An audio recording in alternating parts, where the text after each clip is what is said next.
Queridos oyentes, hoy quiero guiarlos a través de un camino antiguo pero eternamente relevante, un sendero que nos lleva más allá de lo tangible, hacia los principios esenciales que rigen el universo. Hablo del Kybalión, un texto hermético que durante siglos ha sido una brújula para aquellos que buscan comprender los misterios ocultos de la mente, el espíritu y la realidad misma. Kybalión 3 Iniciados. Publicado en 1908. Introducción. Mucho placer nos causa el poder presentar este trabajo a la atención de los estudiantes e investigadores de las doctrinas secretas, obra que está basada en las antiquísimas enseñanzas herméticas. Se ha escrito tan poca cosa sobre este asunto, a pesar de las innumerables referencias que se han hecho de estas enseñanzas en muchos de los trabajos sobre ocultismo, que los investigadores de las verdades arcanas habrán, sin dudas, presentido la aparición de este libro. El propósito de este no es la enunciación de una filosofía o doctrina especial, sino más bien el de dar al estudiante un exégesis de la verdad, que le sirva para conciliar los muchos tópicos de los conocimientos ocultos que puede ya haber adquirido, pero que, aparentemente, son contradictorios y paradójicos, lo que a menudo desanima y disgusta al principiante. Nuestro intento no es el de erigir un nuevo templo de sabiduría, sino el de colocar en manos del investigador una clave maestra con la cual pueda abrir las numerosas puertas internas que conducen al templo del misterio. Ningún conocimiento oculto ha sido tan celosamente guardado como los fragmentos de las enseñanzas herméticas, los que han llegado hasta nosotros a través de las centurias transcurridas desde los tiempos del gran fundador, Hermes Trismegisto, el elegido de los dioses, quien murió en el antiguo Egipto, cuando la raza actual estaba en su infancia. Contemporáneo de Abraham, y, si la leyenda no miente, instructor de aquel venerable sabio, Hermes fue y es el gran sol central del ocultismo, cuyos rayos han iluminado todos los conocimientos que han sido impartidos desde entonces. Todas las bases fundamentales de las enseñanzas esotéricas que en cualquier tiempo han sido impartidas a la raza son originarias, en esencia, de las formuladas por Hermes. Aún las más antiguas doctrinas de la India han tenido su fuente en las enseñanzas herméticas. Desde la tierra del Ganges, muchos ocultistas avanzados se dirigieron hacia el Egipto para postrarse a los pies del maestro. De él obtuvieron la clave maestra, que, al par que explicaba, reconciliaba sus diferentes puntos de vista, estableciéndose así firmemente la doctrina secreta. De todas partes del globo vinieron discípulos y neófitos que miraban a Hermes como el maestro de los maestros, y su influencia fue tan grande que, a pesar de las negativas de los centenares de instructores que había en los diferentes países, se puede fácilmente encontrar en las enseñanzas de estos últimos las bases fundamentales en las que se asentaban las doctrinas herméticas. El estudiante de religiones comparadas puede fácilmente percibir la influencia tan grande que las enseñanzas herméticas han ejercido en todas las religiones, sea cual fuere el nombre con que se les conozca ahora, bien en las religiones muertas o bien en las actualmente existentes. La analogía salta a la vista, a pesar de los puntos aparentemente contradictorios, y las enseñanzas herméticas son como un conciliador de ellas. La obra de Hermes parece haberse dirigido en el sentido de sembrar la gran verdad que se ha desarrollado y germinado en tantas y tan extrañas formas, más bien que en el de establecer una escuela de la filosofía que dominara el pensamiento del mundo. Sin embargo, la verdad original enseñada por él ha sido guardada intacta, en su pureza primitiva, por un reducido número de hombres en cada época, los cuales, rehusando gran número de aficionados y de estudiantes poco desarrollados, siguieron el proceder hermético y reservaron su conocimiento para los pocos que estaban prontos para comprenderlo y dominarlo. De los labios a los oídos fue transmitido este conocimiento entre esos pocos. Siempre han existido en cada generación y en los diversos países de la tierra algunos iniciados que conservaron viva la sagrada llama de las enseñanzas herméticas, y que siempre han deseado emplear sus lámparas para encender las lámparas menores de los del mundo profano, cuando la luz de la verdad languidecía y se anublaba por su negligencia, o cuando su pabilo se ensuciaba con materias extrañas. Han existido siempre los pocos que cuidaron el altar de la verdad, sobre el cual conservaron siempre ardiendo la lámpara perpetua de la sabiduría. Esos hombres dedicaron su vida a esa labor de amor que el poeta describiera en estas líneas. En su oscura caverna, en sus templos sagrados sustentada, nutrida por puros sacerdotes de amor, no dejes extinguirse la llama. Estos hombres no buscaron nunca ni la aprobación popular ni acaparar gran número de prosélitos. Son indiferentes a esas cosas, pues saben de sobra cuán pocos hay en cada generación, capaces de recibir la verdad o de reconocerla si se les presentara. Ellos reservan la carne para los hombres, mientras que los demás dan leche a los niños, conservan sus perlas de sabiduría para los pocos elegidos capaces de apreciar su valor y de llevarlas en sus coronas, en vez de echárselas a los cerdos que las mancillarían y pisotearían en el cieno de sus chiqueros. Mas estos hombres no han olvidado aún los preceptos de Hermes respecto a la transmisión de estas enseñanzas a los que estén preparados para recibirlas, acerca de lo cual dice el Kybalión: donde quiera que estén las huellas del maestro, allí, los oídos del que está pronto para recibir sus enseñanzas se abren de par en par. Y además, cuando el oído es capaz de oír, entonces vienen los labios que han de llenarlos con sabiduría. Pero su actitud habitual ha estado siempre estrictamente de acuerdo con otro aforismo, del Kybalión también, que dice que los labios de la sabiduría permanecen cerrados, excepto para él, oído capaz de comprender.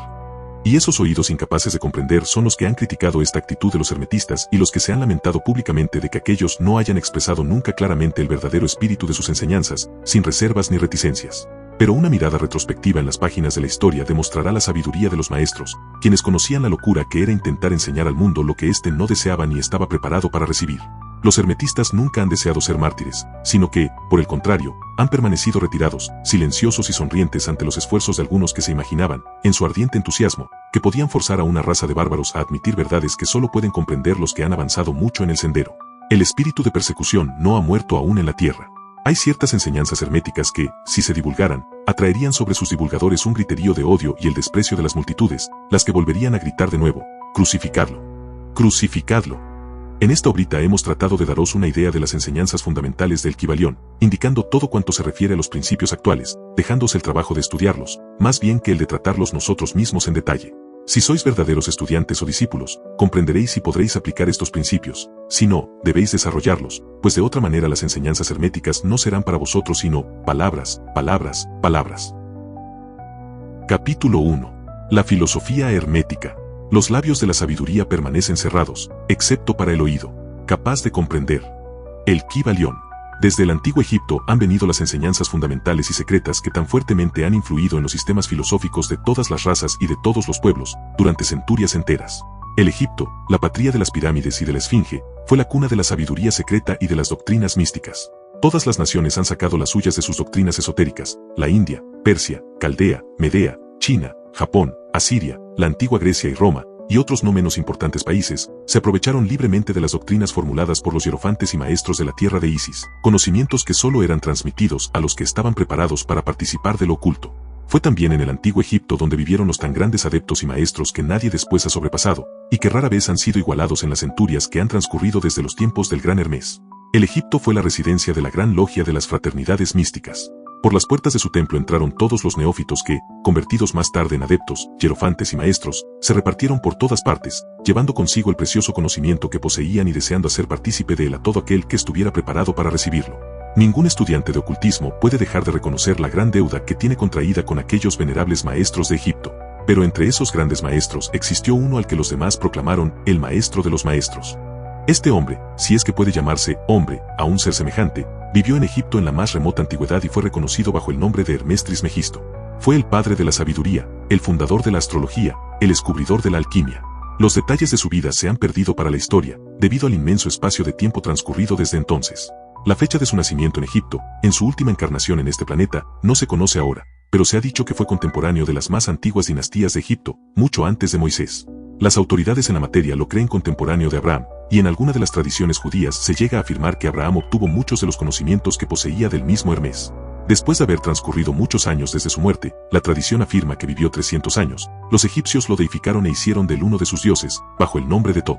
Años después los griegos hicieron también del otro de sus dioses y lo llamaron Hermes, el dios de la sabiduría.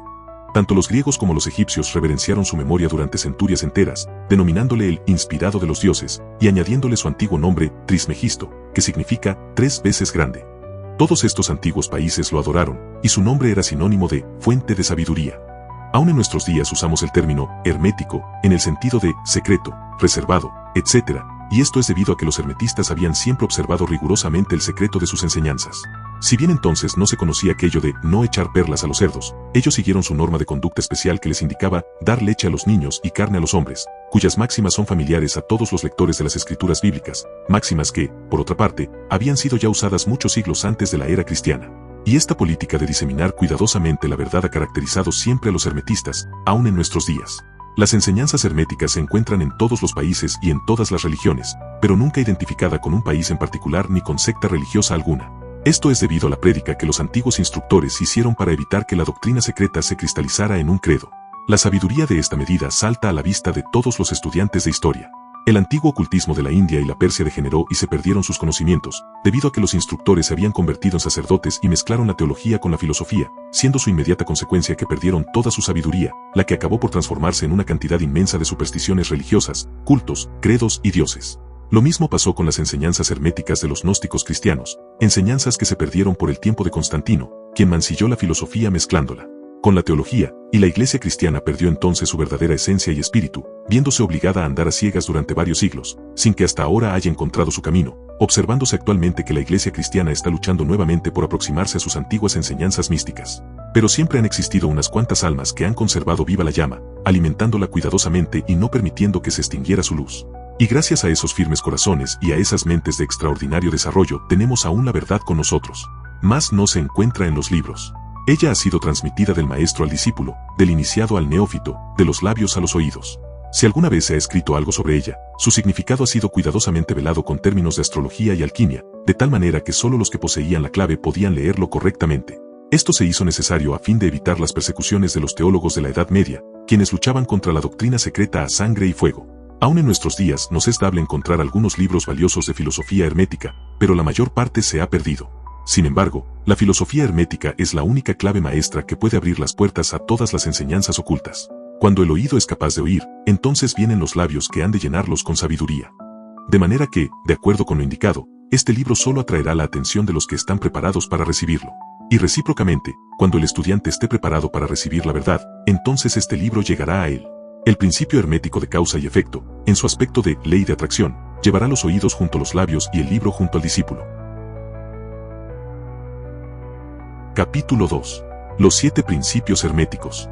Los principios de la verdad son 7. El que comprende esto perfectamente, posee la clave mágica ante la cual todas las puertas del templo se abrirán de par en par. El Kybalión. Los 7 principios sobre los que se basa toda la filosofía hermética son los siguientes. 1. El principio de mentalismo. 2. El principio de correspondencia. 3. El principio de vibración. 4. El principio de polaridad. 5. El principio del ritmo. 6. El principio de causa y efecto. 7. El principio de generación. El principio de mentalismo. El todo es mente, el universo es mental. Este principio encierra la verdad de que todo es mente. Explica que el todo, que es la realidad sustancial que se oculta detrás de todas las manifestaciones y apariencias que conocemos bajo los nombres de universo material, fenómenos de la vida, materia, energía, etc., y en una palabra, todo cuanto es sensible a nuestros sentidos materiales, es espíritu, quien en sí mismo es incognoscible e indefinible, pero que puede ser considerado como una mente infinita, universal y viviente. Explica también que todo el mundo fenomenal o universo es una creación mental del todo en cuya mente vivimos, nos movemos y tenemos nuestro ser. Este principio, al establecer la naturaleza mental del universo, explica fácilmente los varios fenómenos mentales y psíquicos que tanto han preocupado la atención del público, y que, sin tal explicación no son comprensibles y desafían toda hipótesis científica. La comprensión de este principio hermético de mentalismo habilita al individuo a realizar y conocer la ley que rige el universo mental, aplicándola a su bienestar y desarrollo. El estudiante de la filosofía hermética puede emplear conscientemente las grandes leyes mentales, en vez de usarlas por casualidad o ser usado por ellas. Con la clave maestra en su poder, el discípulo puede abrir las puertas del templo del conocimiento mental y psíquico y entrar en el mismo, libre e inteligentemente. Este principio explica la verdadera naturaleza de la energía, de la fuerza y de la materia, y el cómo y el por qué todas estas están subordinadas al dominio de la mente. Uno de los antiguos maestros escribió largo tiempo a: el que comprenda la verdad de que el universo es mental, está muy avanzado en el sendero de la maestría. Y estas palabras son tan verdad hoy en día como lo eran cuando fueron escritas. Sin esta clave maestra la maestría es imposible, y el estudiante que no la posea, en vano llamará a la puerta del templo. El principio de correspondencia. Como es arriba, es abajo, como es abajo, es arriba. Este principio encierra la verdad de que hay siempre una cierta correspondencia entre las leyes y los fenómenos de los varios estados del ser y de la vida, y el antiquísimo axioma hermético se refiere precisamente a esto, y afirma: como es arriba, es abajo, como es abajo, es arriba, y la comprensión de este principio da una clave para resolver muchos de los más oscuros problemas y paradojas de los misteriosos secretos de la naturaleza. Hay muchos planos que no conocemos, pero cuando aplicamos esa ley de correspondencia a ellos, mucho de lo que de otra manera no serían comprensibles se hace claro a nuestra conciencia. Este principio es de aplicación universal en los diversos planos, mental, material o espiritual del cosmos, es una ley universal. Los antiguos hermetistas consideraban este principio como uno de los más importantes auxiliares de la mente, por cuyo intermedio se puede descorrer el velo que oculta lo desconocido a nuestra vida. Su aplicación puede desgarrar un tanto el velo de Isis, de tal manera que nos permita ver, aunque más no sea, algunos de los rasgos de la diosa. De igual manera que el comprender los principios de la geometría habilita al hombre para medir el diámetro, órbita y movimiento de las más lejanas estrellas, mientras permanece sentado en su observatorio, así también el conocimiento del principio de correspondencia habilita al hombre a razonar inteligentemente de lo conocido o lo desconocido. Estudiando la mónada se llega a comprender al arcángel. El principio de vibración. Nada está inmóvil, todo se mueve, todo vibra. Este principio encierra la verdad de que todo está en movimiento, de que nada permanece inmóvil, cosas ambas que confirma por su parte la ciencia moderna, y cada nuevo descubrimiento lo verifica y comprueba. Y, a pesar de todo, este principio hermético fue enunciado cientos de años por los maestros del antiguo Egipto. Este principio explica las diferencias entre las diversas manifestaciones de la materia, de la fuerza, de la mente y aún del mismo espíritu, las que no son sino el resultado de los varios estados vibratorios. Desde el todo, que es puro espíritu, hasta la más grosera forma de materia, todo está en vibración. cuanto más alta es esta, tanto más elevada es su posición en la escala. La vibración del espíritu es de una intensidad infinita, tanto que prácticamente puede considerarse como si estuviera en reposo, de igual manera que una rueda que gira rapidísimamente parece que está sin movimiento. Y en el otro extremo de la escala hay formas de materia densísima, cuya vibración es tan débil que parece también estar en reposo. Entre ambos polos hay millones de grados de intensidad vibratoria. Desde el corpúsculo y el electrón, desde el átomo y la molécula hasta el astro y los universos, todo está en vibración.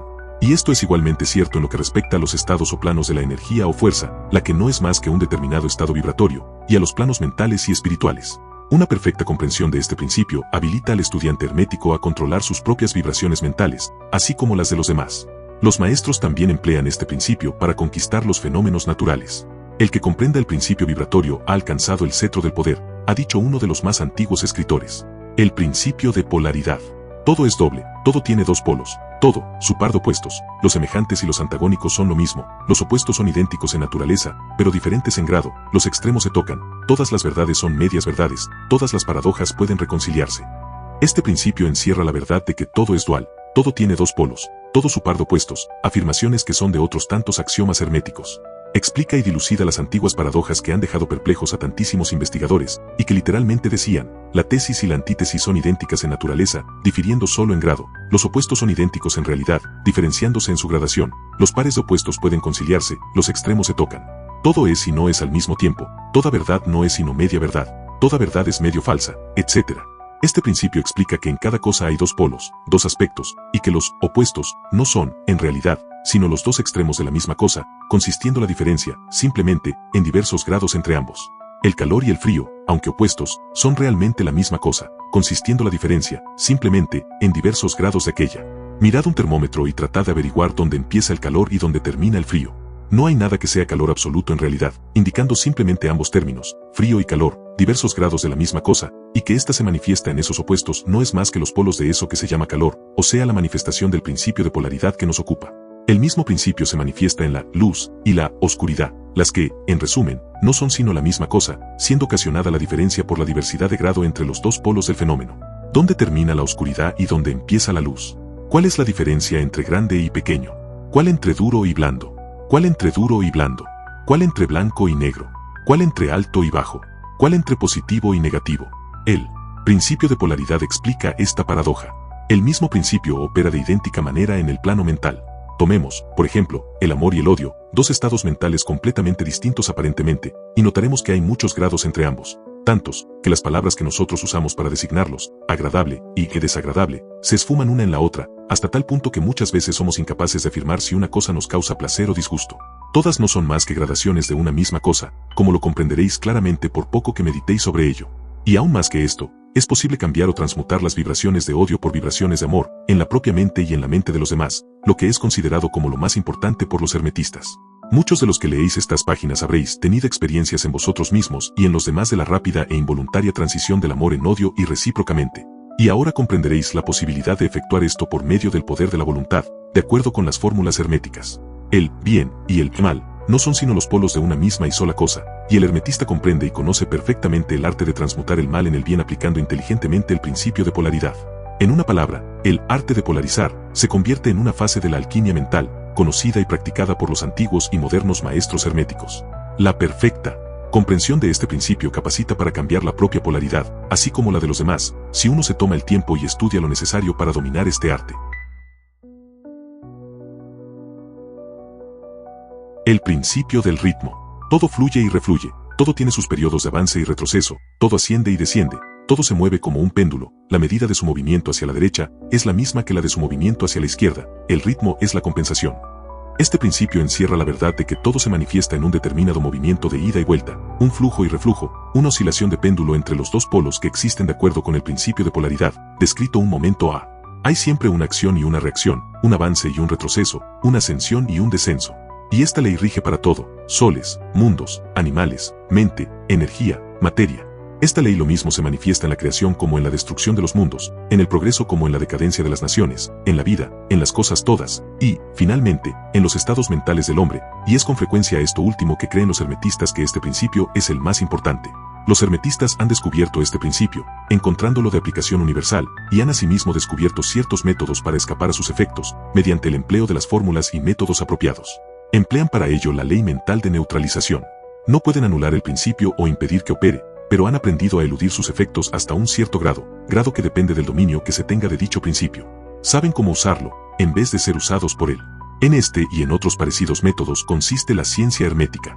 El maestro se polariza a sí mismo en el punto donde desea quedarse, y entonces neutraliza la oscilación rítmica pendular que tendería a arrastrarlo hacia el otro polo. Todos los que han adquirido cierto grado de dominio sobre sí mismos ejecutan esto hasta cierto punto, consciente o inconscientemente, pero el maestro lo efectúa conscientemente, y por el solo poder de su voluntad alcanza un grado tal de estabilidad y firmeza mental casi imposible de concebir por esa inmensa muchedumbre que va y viene en un continuado movimiento ondulatorio, impulsada por ese principio de ritmo. Este, así como el de la polaridad, ha sido cuidadosamente estudiado por los hermetistas, y los métodos de contrabalancearlos, neutralizarlos y emplearlos, forman una de las partes más importantes de la alquimia mental hermética. El principio de causa y efecto. Toda causa tiene su efecto, todo efecto tiene su causa, todo sucede de acuerdo a la ley, la suerte no es más que el nombre que se le da a la ley no reconocida, hay muchos planos de casualidad, pero nada escapa a la ley. Este principio encierra la verdad de que todo efecto tiene su causa, y toda causa su efecto. Afirma que nada ocurre casualmente y que todo ocurre conforme a la ley. La suerte es una palabra vana, y si bien existen muchos planos de causas y efectos, dominando los superiores a los inferiores, aún así ninguno escapa totalmente a la ley. Los hermetistas conocen los medios y los métodos por los cuales se puede ascender más allá del plano ordinario de causas y efectos, hasta cierto grado, y alcanzando mentalmente el plano superior se convierten en causas en vez de efectos. Las muchedumbres se dejan llevar, arrastradas por el medio ambiente que las envuelve o por los deseos y voluntades de los demás, si estos son superiores a las de ellas. La herencia, las sugestiones y otras múltiples causas externas las empujan como autómatas en el gran escenario de la vida. Pero los maestros, habiendo alcanzado el plano superior, dominan sus modalidades, sus caracteres, sus cualidades y poderes, así como el medio ambiente que los rodea, convirtiéndose de esta manera en dirigentes, en vez de ser los dirigidos. Ayudan a las masas y a los individuos a divertirse en el juego de la vida, en vez de ser ellos los jugadores o los autómatas movidos por ajenas voluntades. Utilizan el principio, en vez de ser sus instrumentos. Los maestros obedecen a la causalidad de los planos superiores en que se encuentran, pero prestan su colaboración para regular y regir en su propio plano. En lo dicho está condensado un valiosísimo conocimiento hermético, que el que sea capaz de leer entre líneas lo descubra, es nuestro deseo. El principio de generación. La generación existe por doquier, todo tiene su principio masculino y femenino, la generación se manifiesta en todos los planos. Este principio encierra la verdad de que la generación se manifiesta en todo, estando siempre en acción los principios masculino y femenino. Esto es verdad, no solamente en el plano físico, sino también en el mental y en el espiritual. En el mundo físico este principio se manifiesta como sexo, y en los planos superiores toma formas más elevadas, pero el principio subsiste siempre el mismo. Ninguna creación física, mental o espiritual, es posible sin este principio. La comprensión del mismo ilumina muchos de los problemas que tanto han confundido la mente de los hombres. Este principio creador obra siempre en el sentido de generar, regenerar y crear. Cada ser contiene en sí mismo los dos elementos de este principio. Si deseáis conocer la filosofía de la creación, generación y regeneración mental y espiritual, debéis estudiar este principio hermético, pues él contiene la solución de muchos de los misterios de la vida. Os advertimos que este principio nada tiene que ver con las perniciosas y degradantes teorías, enseñanzas y prácticas, que se anuncian con llamativos títulos, las que no son más que una prostitución del gran principio natural de generación. Tales teorías y prácticas no son más que la resurrección de las antiguas doctrinas fálicas, que solo pueden producir la ruina de la mente, del alma y del cuerpo, y la filosofía hermética siempre ha alcanzado su verbo de protesta contra esas licencias y perversiones de los principios naturales. Si lo que deseáis son tales enseñanzas, debéis irlas a buscar a otra parte, el hermetismo nada contiene sobre ellas. Para el puro todas las cosas son puras, para el ruin todas son ruines. Así concluimos los dos primeros capítulos de esta obra maestra hermética, en los que hemos explorado los principios fundamentales del universo y la naturaleza dual de la realidad. Pero esto no es más que el comienzo de un viaje fascinante hacia los misterios que rigen el pensamiento, la energía y la materia. ¿Te has quedado con ganas de más? Si es así, te invito a suscribirte y activar la campanita para no perderte las próximas partes de esta narración. Juntos desentrañaremos los secretos del Kybalión y descubriremos cómo aplicar estas enseñanzas en nuestra vida cotidiana. Nos vemos en el próximo capítulo.